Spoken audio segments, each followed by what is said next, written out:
Welcome to this special edition of the In Tune Podcast. I'm Terry Connor, Superintendent of Sarasota County Schools, and your host for this episode. Today, we are talking about school menu prices. We have Director of Food Nutrition Services, Sara Dan, here with us to talk about school menu prices and what are some of the changes that have occurred this year. Welcome, Sara. How are you? I'm good. How are you? I'm doing very well. So, we've implemented some changes this year in terms of our menu prices, and I want to inform our community about what those changes are and really what led to that decision. Can you give us some insight on that? So we did have some increases in meal prices this school year. That was as a result of just the increased food costs that we have been experiencing since the pandemic. Also, just with increased costs of everything right now that I think all of our communities experiencing from a financial standpoint, we had to increase meal prices. Sara, you mentioned COVID, and I know during COVID we were able to offer free meals. Can you talk about that program and why it ended? We were able to feed students for free during COVID under the Summer Food Service Program. The U.S. Department of Agriculture offered that program throughout the country to allow all students to eat for free, regardless of status, during that really difficult time. However, the U.S. Department of Agriculture did not extend that program past that year. And so when it went away, we had to go back to just our regular pricing for meals. Can you tell us a little bit about the qualifications for students to receive free or reduced meal prices? Free and reduced meal prices, or meal benefits as we call it in Food Nutrition Services, is based on household size and income. Families apply, or in the case of some of our families, they automatically qualify because they're on certain programs through the state that automatically qualify them for free meal benefits, or Medicaid reduced, Medicaid free. They automatically qualify them for the program. So those families don't need to fill out an application. However, some of our students who were on last year's applications do have the first 30 days of school to fill out an application for this school year. And so when we talk about qualifications for free and reduced lunch, who sets that criteria? The U.S. Department of Agriculture every year sends down guidelines for household income. So we have to use those guidelines. It's pretty cut and dry. It doesn't take in household debt or families that may be struggling for various reasons.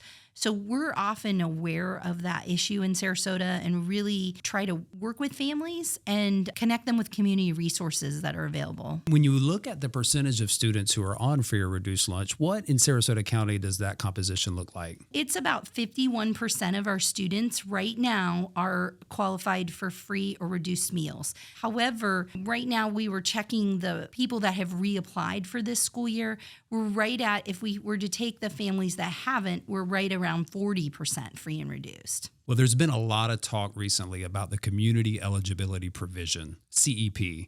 Can you give our audience some insight about what is the CEP program? The Community Eligibility Provision program is a program that was started by the U.S. Department of Agriculture to allow school districts to look at their students that qualify based on direct certification. And then it allows a school district to determine if they can feed the entire school for free or the entire district for free. So direct certification, meaning students who automatically qualify for SNAP or their foster care or homeless. There's certain criteria that would be direct certification. Yes. Every school year, we have to look at those kids first. Before we can even open our free and reduced application to our entire district, we have to send data up to the state, and then they send data back, and students are matched on various data points. And those students automatically qualify for either free meals or Medicaid free or Medicaid reduced. And we know there are several surrounding school districts who are involved in the CEP program. What criteria really does it take for us here in Sarasota County? What is our data telling us around our eligibility for that? Every year, how that's determined is based on a report that's run in April of the previous school year. It's called the April data collection. At that time, they look at the number of students in your school district that are directly certified. So that's really the determining factor. In the case of Sarasota, we look at this data every year. We actually watch direct certification throughout the school year. And in our case, the difference that we would have to make up as a school district, we've really just determined that at this point it's cost prohibitive. But again, every school year we look at that information because if it would work, we want to make sure that we do it. We're faced with millions of dollars of underfunded or unfunded mandates throughout the district, whether that's transportation, safety. It's really important for us to have sustainability when we begin a program. We would never want to start something and then have to end it abruptly. Tell us a little bit about what that analysis looks like if we were to choose to participate in CEP in Sarasota County. Based on our April data from last school year, only 58% of our students would qualify for full funding under the CEP program. The district would need to cover the remaining costs, which is 42%. We ran some different scenarios. It could run anywhere from $5 million to $8 million, depending on participation of students. And so that being said, we're just concerned about the long-term sustainability of this program. Well, Sarah, I want to thank you. I know you are continuously monitoring the data in our eligibility status for CEP. And while that's not currently a sustainable option for us, can you tell us a little bit about what partnerships that we're exploring currently to continue to bolster our support for students? Last year, we had some organizations and community members step forward and help pay off student meal debt. Through that has caused some different partnerships with different organizations throughout the community to open up more discussion about how we can support our students. Within the school district, people from different avenues, different areas of the school district meeting, talking about this issue and how we can continue to support our students. As we move forward, there's going to be opportunities for families or citizens or organizations to partner with maybe students in need. I think we're going to see some things where organizations are going to just continue to try to reach those families that maybe are afraid to fill out an application or maybe apply for programs that might automatically qualify them for meal benefits. There's just a lot of community support around this issue. We want to feed kids, and we want to make sure that we don't want any student to go hungry. That makes the job of the teacher and the principal and the whole school just that much harder. So we know if they're fueled up, they're going to perform well and they're going to be successful. And so I feel like there's a lot of good things on the horizon. There's already a lot of good things that have happened, but I feel like as a community, we're just going to continue to support our students and we're going to continue to feed them. Well, we sure do have the support of our community around this particular topic. And I can tell you, we will not let any one of our students go hungry. Could you just share with us resources for our families when it comes to applying for free and reduced lunch? Families can go on to our website, and I believe it translates into 128 languages now. So they can go on to the website to Food Nutrition Services. The application's online. That's the quickest way to get an application.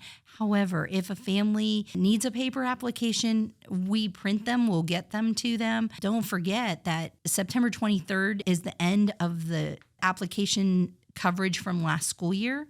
And so families really, if they haven't applied yet and they need to redo their application, they need to get that in. We're contacting them, but we want to make sure that they're not in a situation where they're going to start incurring meal debt because they haven't reapplied. How is it typically handled when students begin to run a deficit in their meal accounts? We do have a meal charge policy in Sarasota County. And with that, what we try to do is really make sure that we're communicating with the parent, whether it's a phone call, there's emails we send out to try to make sure that they're aware.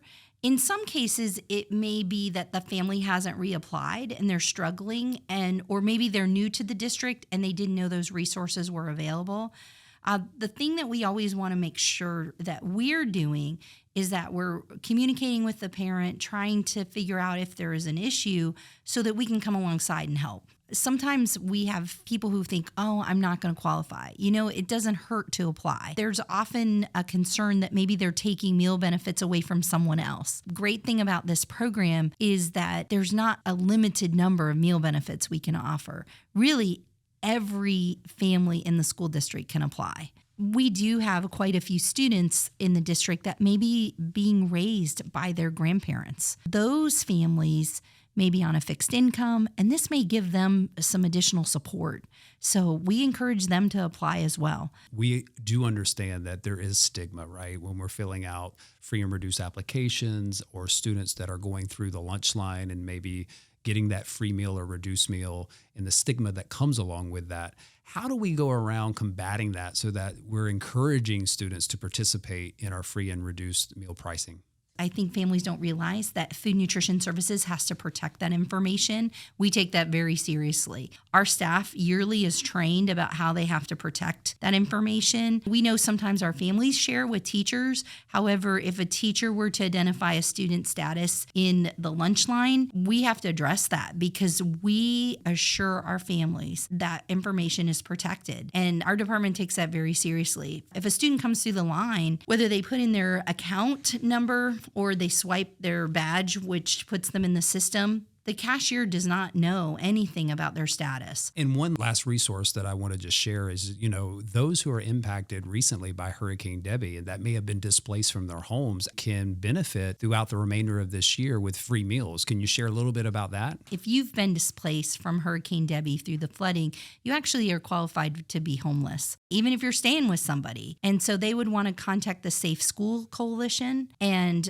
tap into those resources. And that would automatically qualify them for meal benefits for the whole school year while they're recovering. Because we know that flooding was significant. A lot of times families also don't realize that if they do have that letter that says they qualify for free or reduced meals, that gives them discounts with after school care. It can give them discounts for summer camp in the summertime. If they're a high school student, they get discounts on the ACT and SAT testing. There's so many resources to a family on meal benefits that they may or may not be aware of. Well, that's great to know, and I'm glad that you were able to share that so that our community can understand really the benefits of applying for free and reduced meal pricing. Well, Sara Dan, Director of Food Nutrition Services, thank you for being on our special edition of the In Tune Podcast. And I got to tell you, you lead with a servant's heart, and I'm so grateful for the work that you do each and every day, working diligently to ensure that our students have a nutritious meal. And not only that impacts their health, but it impacts their academic achievement. So thank you for being here. And thanks for having me.